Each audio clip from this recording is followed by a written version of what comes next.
Hello and welcome to Let's Chill, the official, unofficial Minnesota Professional Ultimate Frisbee podcast. Today I am joined by Jay. Jeff is unfortunately out for another week here, so the recap is just going to be us two. And what a recap it's going to be this weekend. Some highs, some lows, a lot of stuff happened. Let's start with the Minnesota strike. Jay, I just want to get your feelings off bat right here. How do you feel about the Minnesota Strike's final game? Not the season, the final game. Um, it wasn't their cleanest game, and I think all the strike players know that. Um, but also, um, they were playing at a neutral field. They weren't playing at home, um, which was a huge reason why they beat the Gridlock. I feel like that fan support, um, not a huge reason necessarily. But yeah, they weren't playing at home. They had this neutral field, but then also it kind of looked like they were out there and they were trying to play New York's game and they weren't trying to play the Strikes game. Yeah, yeah, I think so. And I think watching the game, it looked like I don't want to say messy because it wasn't messy. It wasn't like they were turning over the disc every other throw. It wasn't bad ultimate. I just think yeah, he said it wasn't the strike at their best as we've seen them the rest of the season. And I think as far as a way to end the season, that was a pretty rough way. But that's what I want to ask you, how you feel about that one game, and then overall in the terms of the season, and then more so the organization, the team as a whole. What does this season mean to you? How do you feel about this year? What does it tell you about the team? For me, I went into this year having watched very little of the strike, knowing very little about the strike. Um, but watching all of their games, most of their games, I guess we didn't get to watch the one against the Monarchs, but watching most of their games, we just got to see this incredible group of players just completely outperform the vast majority of their opponents. And just watching every player get better throughout the season, watching the strike, coordinate and figure out how they're going to win each game. Even coming back from being down, even coming back from being up and giving away the lead, and then coming back and winning it. It was just super impressive to watch. Right. I think a large part of that, other than the players being stellar, is the coaches. Um, I know all the strike players we've talked to have mentioned how their head coach, I believe it's Carlos, I believe his name. Um, their head coach is fantastic. I mean, they all love him. They think he's fantastic. He does a great job of scouting.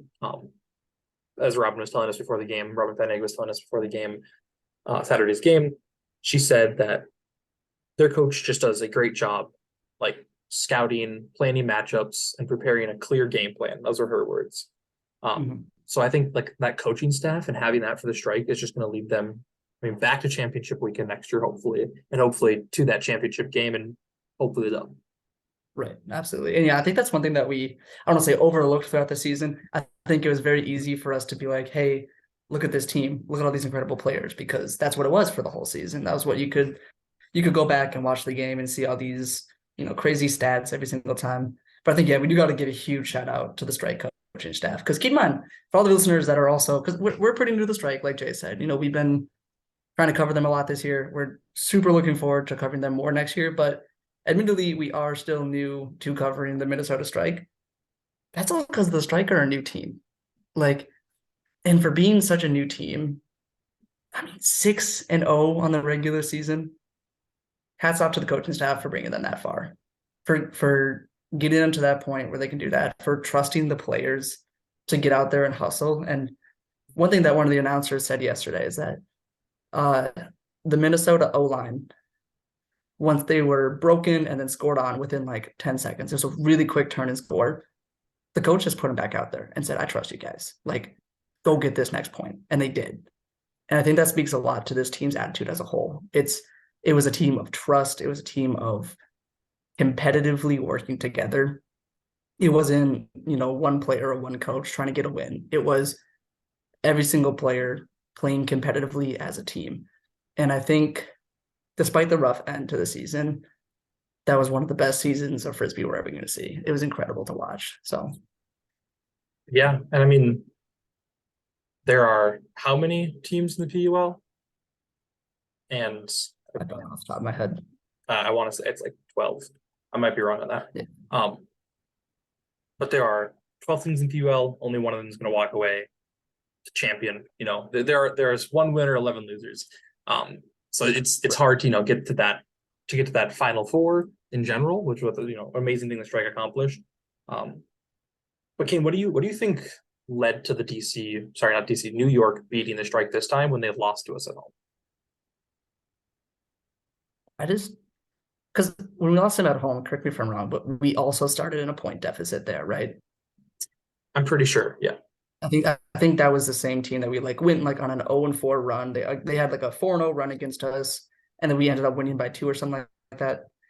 Correct me if I'm wrong, even if I'm not wrong. I think what happened was after they had gotten a little bit of a lead, I think we just got in our heads. I think it was oh shoot, this is it kind of moment, because it is. I mean, it's a semifinal game. If you lose a game in the regular season, it's a little bit less pressure, but the pressure's on in the postseason. And I think I'm not trying to validate anyone's experience, but again, the Strike is a young team. They don't have a ton of playoff experience. And I think they battled yesterday. I don't think they gave New York that win. I think New York earned that win. I'll make that very clear as well. I think the Strike fought for that, and they made New York fight for it too. So I don't think we gave them the win. I just think we got a little bit under the pressure and let that deter us, but not a bad loss in my opinion. No, yeah, no, not at all. I think New York came out with a great plan. They played those good junk zones. And even though the Strike were preparing for those things, New York knew what the Strike were going to do. They knew how to set up against it. And they had quite a few outstanding plays. Just watching that game it was a different New York, and it was kind of a different New York. I mean, there were more players or different players that were there that weren't in Minnesota when they played. So it wasn't like they were playing a 1-to-1 same teams. Right. Yeah, it's a good game. I am very excited for next season as well. I think, some coaching staff, Pat Niles, Carlos Lopez. I think, assuming they both stay on the coaching staff for next season, and assuming we retain most of the players, now having that bitter taste of we got to semifinals on such a good season and then we lost it, we dropped it.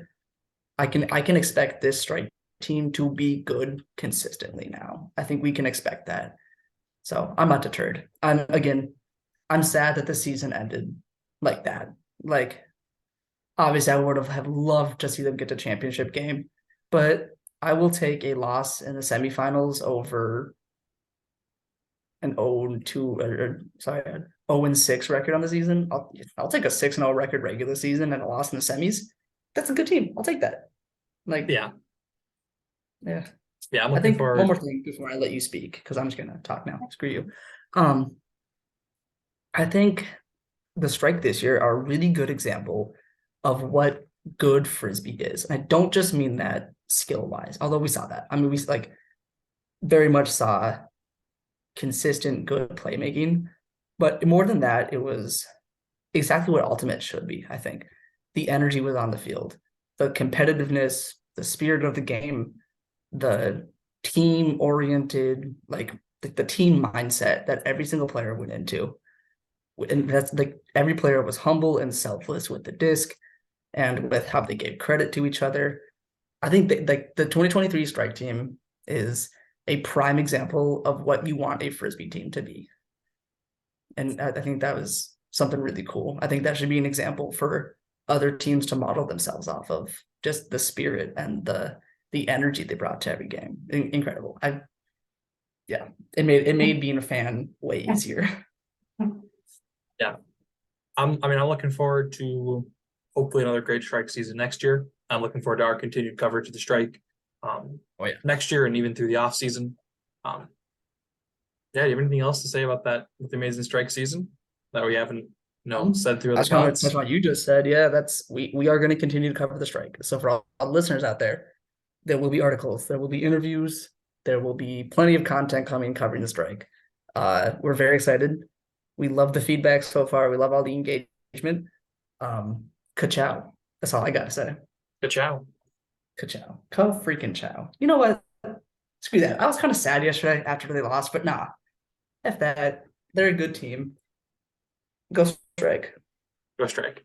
I forgot I had the hat right there. All right. So what about that wind chill Let's game? talk about the wind chill. Yeah, let's get a little bit hype in here. Let's get happy again. That was a great game. That was a good game.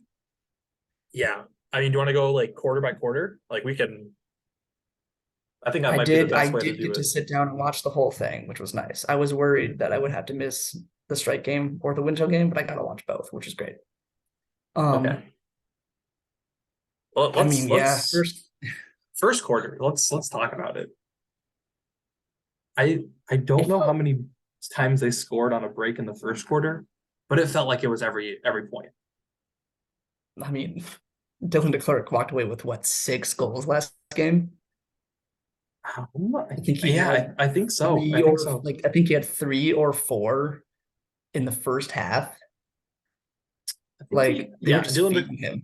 Yeah, Dylan DeClerc got 5. Sorry, six goals. I think he had 5 in the first half. 5 in the first half. Okay. Yeah, I think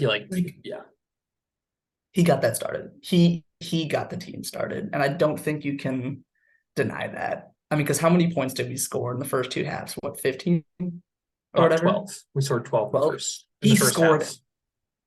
He scored like half the points in the first half, essentially. Like, yeah, that's crazy. That's crazy. And Dylan DeClerc had a fantastic game yesterday. Yeah. I mean, you could probably say that about most players on the team yesterday. That was a good game all around. Yeah, it was. Go ahead. I was watching that first quarter and it ended. I watched the first quarter and it ended 5-6, and I was like, "Oh man, this is a lot closer than I was hoping." That Breeze Stevens Field, that fan atmosphere is really getting to you. We didn't do stall sevens, but this was going to be my stall 7 question for you. Do you know the scores in the second quarter? How many times both teams scored in the second quarter? No. Minnesota scored 7 and Madison scored twice. In the second half? In the second quarter. In the second quarter, Minnesota just convincingly took the lead. And then we had that same third quarter situation that happened at home last week. Oh man. When I tell you I was anxious. They gotta stop doing that to us, bro. That's the Callahan. Oh man. Really, I'm not lying, because I was watching it after it was done, because I got off work. So I knew the outcome of the game. I knew we were going to win going into watching it, but I was still just like, "Are you kidding me right now?" Like I was like cringing. My heart dropped, but we managed to get away with it. So yeah, it was an exciting game all the way through. I mean, the Icebergs did fantastic. Icebergs, man, I'm telling you, that Brett Bergmeyer, Dylan DeClerc connection, I like that. I like that a lot. That was saucy. That was what, I think 3 or 4 of DeClerc's goals were assists from Bergmeyer, I'm pretty sure. Yeah. So yeah. Hey, Adam Ruffner, thanks for the shout out. Icebergs. I don't know if you saw it. He shouted out Windshield Talk on national television, baby. That was pretty cool. That was pretty cool. Yeah. Go for it. Go for it. We keep setting up our sentences at the same time. We both keep going or okay at the exact same time. It's pretty awful. I want to talk about the Minnesota's team and how they are right now, because yesterday I think that was as close to a complete healthy roster that we're gonna have. I mean, Abe Coffin wasn't on there and Quinn Snyder wasn't there, but other than those two, we pretty much had. I mean, other than 2 of our best players on the team, not QB number 2 with Abe Coffin and one of our best goal scorers with Quinn Snyder not being there, but still we had. Will Brandt was back, PK was there, Josh Caine he was questionable. He was most likely not going to play. But he woke up yesterday morning, was like, I'm gonna play some frisbee, I guess. So, and Yep. I mean, he did fantastic. I think I'm not positive if he led on assists because I do think that Berglund and Bergmeyer. I can pull the stats real quick. Okay, Berglund had 5 and Bergmeyer had 4. I don't know how many Caine had yesterday, but Right. I mean the icebergs had Yikes. 9 of our 24 assists, which is kind of crazy. Yep. It's one of those things where now this is twice now where we have faced a team on back-to-back weekends. I'm thinking Chicago a few weeks ago, and now Madison on back-to-back weekends, where Sam Berglund and Brett Bergmeyer consistently do good in both games, which means that the teams that we face, specifically Madison and Chicago, have not been able to adapt to those two players. And by that, I mean the icebergs have been able to adapt to the teams adapting to them. And I think that's what Minnesota has been really good at this year. I think that's what we need to give them credit for, is their adaptation. Because man, they have been dealing with a lot of roster inconsistencies. I said it over text. I'm gonna say it on the pod so everyone can know this. If we get to championship game, Ben Feldman is coach of the year. I do not care. I don't even care if we lose championship game. Even if we get blown out like 22-7, I don't care. If we get to championship game with this inconsistent of a roster, this young, fresh of a team, Feldman's coach of the year. Come on. Like, Yeah, he's got us to a 6-1 record, and every single podcast we recorded, we're like, "Ooh, look at that! We're missing like 8 players this season. This week, it's gonna be a rough one." And then every time we walk away with the W. Like, I'm I'm sorry, the wind chill are good. Like, it's yeah, no, and yeah. The Minnesota Wind I don't Chill think are fantastic this year. Sorry, go ahead, continue. I don't think that we played our best ultimate yesterday either. I don't think that was peak wind chill. I think there was a lot of defensive mistakes, weirdly enough. I think we got like, oh my gosh, Gumby on the Radicals, the new guy, the new kid. Dude's electric. He's crazy. I like him. He skied Jimmy Kittleson, and I saw that, and I was like, I rewatched it a couple times. I'm like, he didn't sky Jimmy Kittleson. Jimmy Kittleson just didn't sky him, is what happened. Like, I think the first 2 quarters, we got into this groove, and then the third and fourth quarter, there's like this groove of not playing consistent defense. Because if you go back and you watch that, like Kittleson got messed up a couple of times. DeClerc, other than DeClerc scoring however many goals in the first half, a lot of our points didn't really come from big defensive plays. And so that's not even our best Minnesota ultimate. We still walked away with a big win, which tells you something. Yeah, and I mean, like, we just have. I mean, we're looking at some of those lines that Minnesota was putting out there. It was like these are some crazy combinations of lines. Just seeing Right. like who's playing on what line. I mean, huge shout out to Tristan Van Mortel. Fantastic. I don't even understand how good he is. He's just, I mean, That he's slowly becoming my favorite player. He's yeah, good. yeah. Will Brandt led the team in completions yesterday. That's We our had boy we had Will Brandt some right there.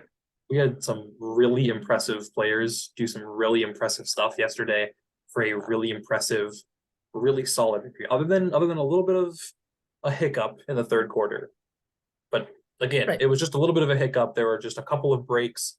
Marco Dregny had a pretty bad throwaway that led to a Callahan, but I mean, he just didn't see the guy. That was he just missed him. Like it happens.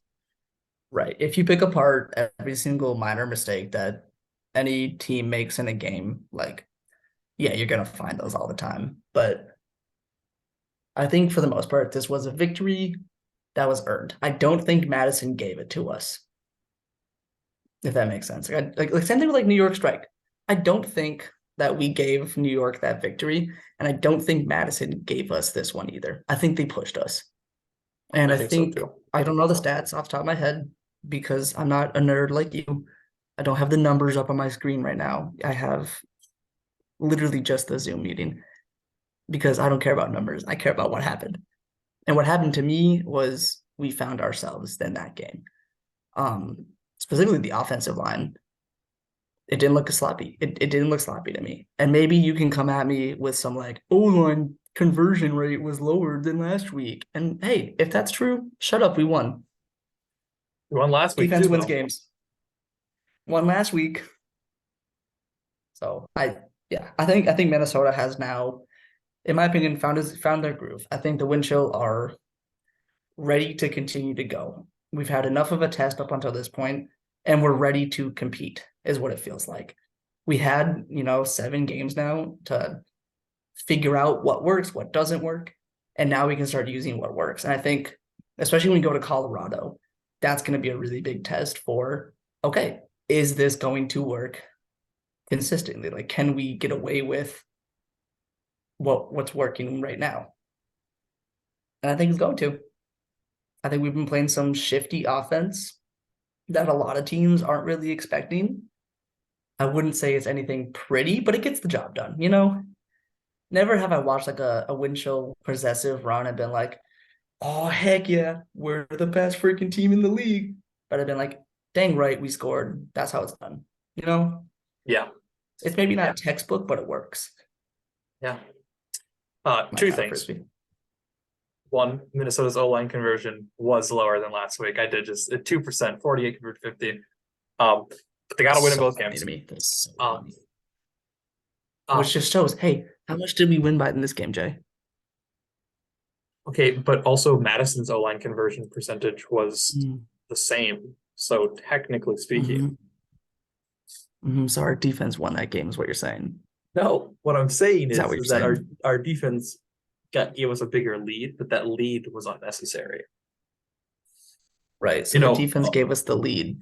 a win by 1 is the Which same as a then win by 5 in the win column, if you know what I'm saying. Anyway, the second no, it's thing, the not. second point, No, it's second not. point. Because if it comes down to a point differential, now screw you. If it comes down to a point differential between us and Indy, and we edge out Indy by 1 point, defense wins. And you Fair. can't deny that. Fair. I will concede that point if it comes to that. But it won't. It comes to because it. Indy, please lose your next game. Minnesota will definitely be the head of the division at the end of the season. But actually, this brings me to a couple of really interesting points.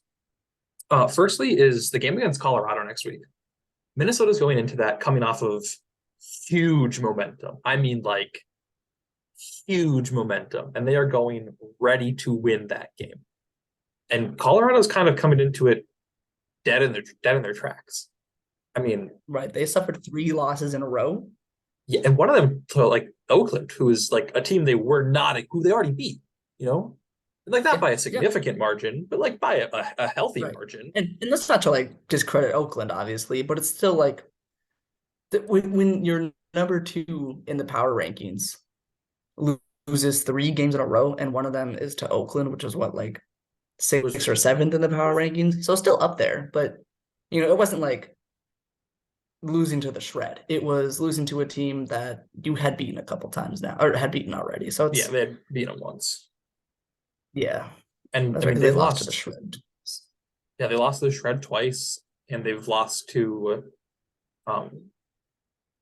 Oakland now. And that's 3 in a row. If they lose to Minnesota next week, that's 4 in a row. They drop to 5-4.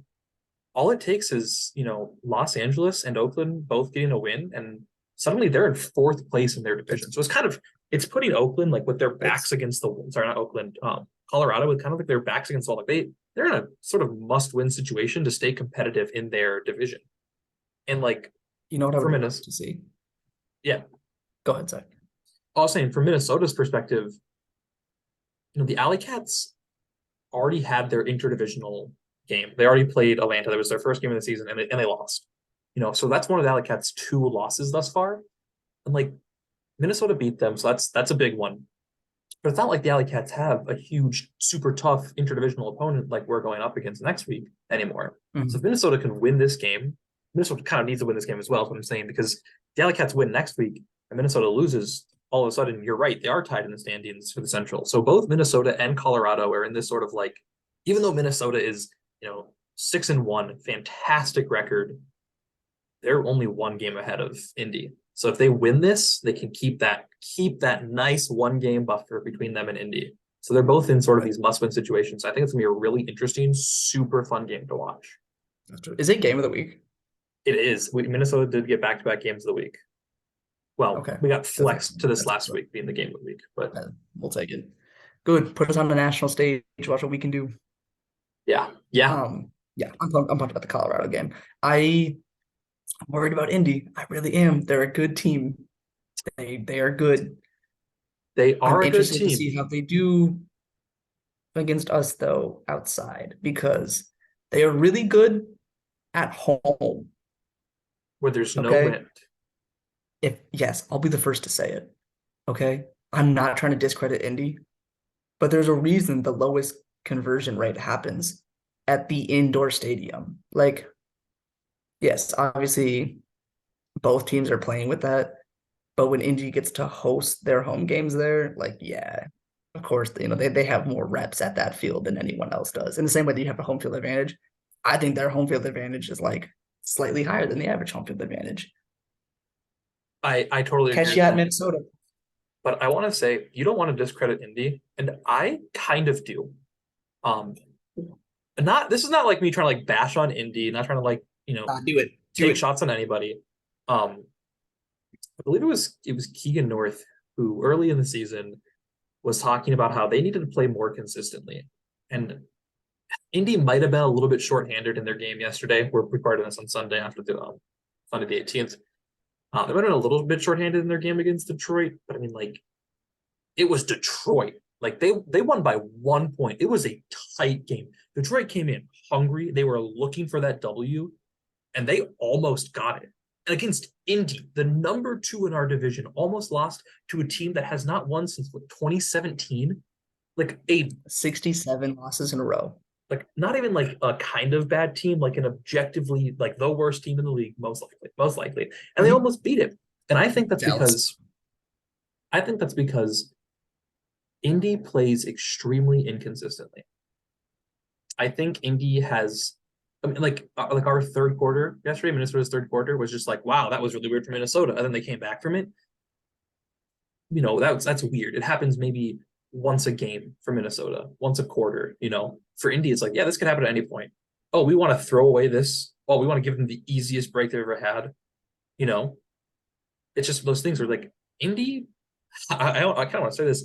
I don't think Indy deserved that win yesterday. I think they got lucky with the Detroit Mechanics kind of having a winning position almost and just being like, wow, what do we do with this? And then blundered it. And even then, they almost came back from being down by 2 points in the fourth quarter. Like They did. Which I would have celebrated for Detroit harder than I would have cheered against Indy if Detroit won that game. Yeah. That being said, You know how looking at great the it would have been for us if the 6th seed beat the 2 seed? Do you know how wonderful that would have been for us? yeah, Because it's not like Detroit's a threat at this point in the season. So if we could just knock Indy down a peg just for free, it's not like we're trading Indy for Chicago. It'd just be like, all right, sit down. And the thing is, now that Indy's had that close loss, I'm terrified though. See, this is why I don't want to discredit Indy. I'm terrified they're going to have that close loss and just be like, all right, let's get our shit together. And then they do. That's what I'm worried about. yeah. No, I totally get that as well.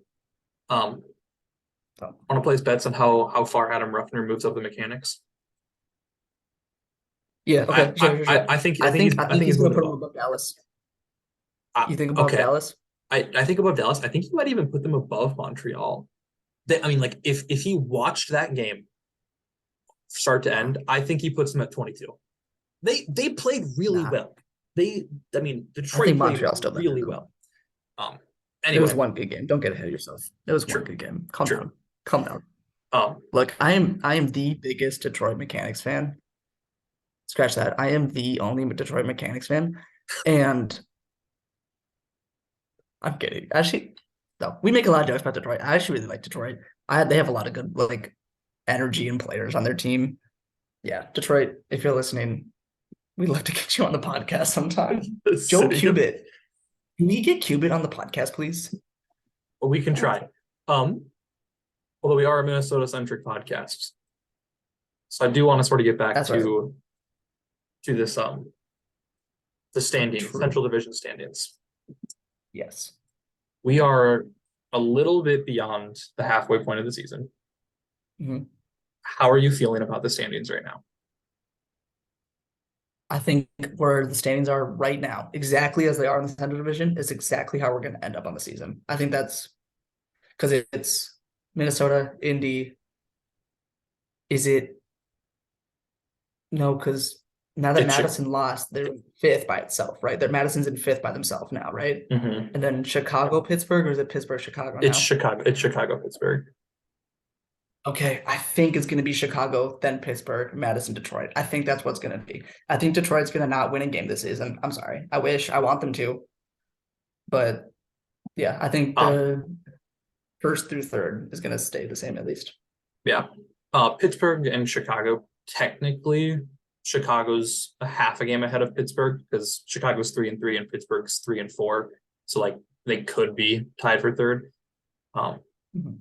I mean, looking at the standings, yeah, with Madison at 1-5 and Detroit, at being Detroit, Oh, when, basically as long as Minnesota wins 2 or 3 more games this season, they can go 8-4 and be second seed. Like yeah, Minnesota could basically lose the vast majority of their games this season, the rest of the games this season, which they will. They're still going to do fantastic. They're going to win they're going to win all 5 of their next 5 games. Go 11-1. And I think they will. I think Minnesota could go 8-4 and still be the number 1 seed or the number 2 seed in the division. yeah. I think Minnesota has a very comfortable spot already in the playoffs. I think it was. I think I said when we did our season breakdown, like what we're going to predict the records to be. I think I said either 10-2 or 9-3. I think this is a 10-2 team. I think we have one more loss in us. I don't know if it's going to be Colorado. I don't know if it is. That could go either way. But I think we are going to lose once more and then win the rest. I hope it's not Colorado, but it makes sense if it was. I think that'd be the game to lose. If we're going to lose one more game, I think we have to lose against Colorado, if anything. Yeah, I totally agree. The win That's against something Madison. Sorry. Yeah, I think if we do lose one more game, it could be against Colorado or in Madison in 2 weeks. I do think that game against Madison, that win yesterday, basically it gives us the go ahead to lose against them. Now that they're 1-5, bringing them up to 2-6 doesn't really do a ton for them. Like so, even if we lose to Madison, it doesn't really hurt our record anymore. Right. I think just for the moral victory, I think losing to Colorado will be less of a hit than losing to Madison. I think that's why I'm okay with losing Colorado, basically. Yeah. Either way, I'm pumped. The rest of the season is going to be really good. We got some good articles coming out. You guys have heard us talk about the icebergs. You may be wondering, who the heck are those guys? Well, I'll tell you in a few days when I publish my article. So stay tuned for that. I'm kind of trying to wrap it up here in case you couldn't tell. No, yeah, I got it. Yeah, okay, cool. Yeah, we got plenty of stuff coming up. Like I said, Minnesota strike season is unfortunately over, but we are not done covering them. We will be getting more interviews. We're gonna try and get some of the coaches on the pod for some postseason kind of recap stuff with them. So yeah, look forward to more interviews, articles, podcasts about them. Same with the Wind Show. Season's just over halfway done, and we are just getting started with the coverage. Super excited to have you guys along for the ride. Like I said, got some articles coming out on them soon here. This podcast, obviously, you can tune in for the next few weeks here. We got some big games coming up. Again, that Colorado game is going to be huge. Stay tuned for that. I don't know if Jeff did the R1P1 network thing. Did he record that? And we're going to insert it here. I can do it. As always, this podcast is presented by the R1P1 network. Check out R1P1 on Instagram and all socials. They are doing some great stuff in the sports social media field. They do all of our graphics for our pods and everything. They help us produce a lot of our podcasts, a lot of our things on our socials. Follow us on Instagram and Twitter because we're at Windshield lazy. Talk. And as always, stay chilly. Stay chilly.